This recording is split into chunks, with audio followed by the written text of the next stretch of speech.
to the thrilling world of the Flying RuNR, brought to you by the Marathon Mates.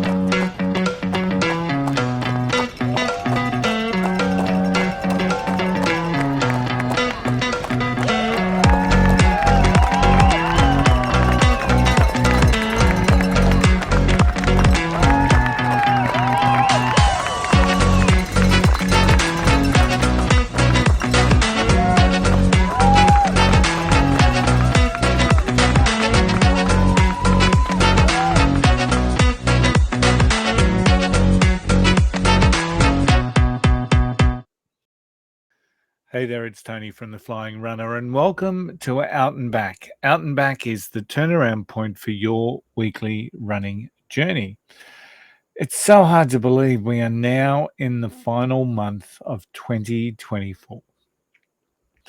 And this year, 2024, was one that Sharon and I had planned and anticipated for so long. It was one that we approached and we jumped into with great excitement as we knew that our plans were to get the 6-star medal in Tokyo in March, which we did. I was going to have a red hot crack at GCM, the Gold Coast Marathon, in July, which I did, although my calf had other ideas around what a red hot crack looks like. And then, of course, Sharon and I did our victory lap in running the New York Marathon in November. So I can't believe we're in our final month. Something that we'd anticipated and was excited for so long is almost over, 2024. And at the moment, we're having some lighter weeks. We are nowhere near the intensity of the training program as most of the weeks that we had during 2024. We are very much in lighter weeks, but we're still running, and I suspect so are you. And to me, I think it's important to maintain a foundation over the seasonal period. This Christmas period gets really tricky. We get stressed, we get a lot of other commitments, there's a lot of parties going on, and it's really important to maintain a foundation while this all happens. It's very easy to get caught up in overwhelm or just being too busy to get out there and have a run. So today I'm just going to share a couple of little tips around how you can maintain motivation over the Christmas and the seasonal period, because I think it's very important. Now, firstly, it is a different period. There's no major races happening in December and January, right? So, but there are lots of holiday challenges. I myself have signed up to do the Big Kahuna challenge, which is a virtual challenge aligned with the Honolulu Marathon.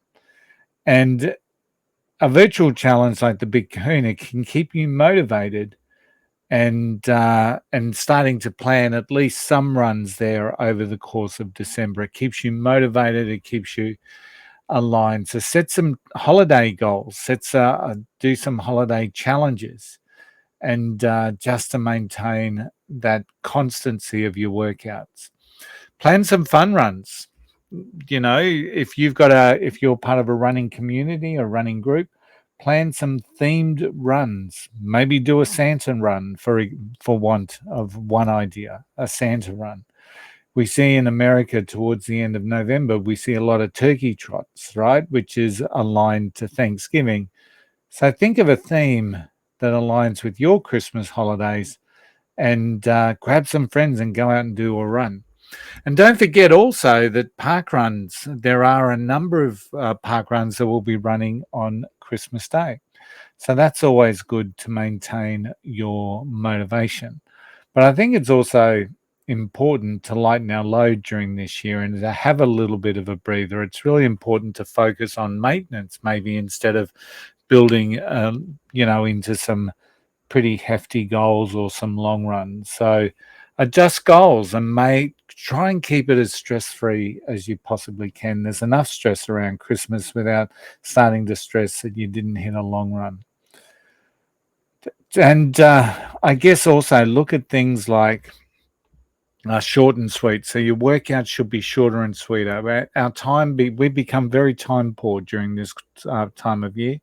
So just schedule shorter runs. It's okay to run a kilometer. It's okay to run 2 kilometers, but just keep the joy of running alive by planning those shorter, short and sweet workouts. Opportunity to run with family and friends, especially if you've got family that are coming and traveling for Christmas Day. Why don't organize a quick fun run, a quick run? There's potential there for you to be able to do that.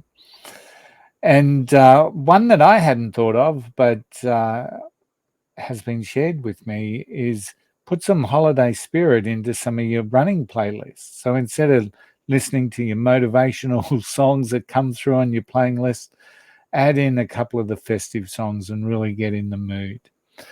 Celebrate your milestones, of course. Leverage your holiday spirit for motivation. Treat yourself. If you hit some goals, if you get out there and go for a 10K run on a Saturday morning, go enjoy it, and celebrate with a small Christmas treat. Maybe that's one way that you can give yourself a reward, give yourself some motivation to keep going. But the final thing, I guess, is just think about next year without going overboard. Just start thinking about what sort of a year have you had? What are some of the experiences that you've had? It's a really enjoyable time to reflect back, especially if you've done things with a partner or with friends. It's a great time to be able to reflect back and think about the great times that we had. Sharon and I will certainly be doing that. But it's also a great opportunity to start planning for the new year. And I think that's a valuable use of your time come this seasonal period. So just think about, how do you set those goals, whether it's a virtual run or just showing up for park run on Christmas Day, embracing that flexibility and fun component that we have at this time of the year, and leveraging the holiday spirit for a little bit of motivation and celebration along the journey. Reflect and plan for the coming year. And by combining these things, this little bit of festive fun and having flexibility and setting some meaningful goals, runners can truly stay motivated and will enjoy their runs during the Christmas period. Whether it's hot like it is here in the Southern Hemisphere, we're in summer, or whether it's winter if you're a listener in the Northern Hemisphere. Just take some of those tips and let's see what you can do to maintain your motivation over the Christmas period. Hey, thanks for tuning in. If you like our podcast, please subscribe wherever you are tuned in and leave a review, as it really does help others find us. Watch out for our next full episode, which of course is coming out this Friday. Until then, I hope to see you out there. Happy running.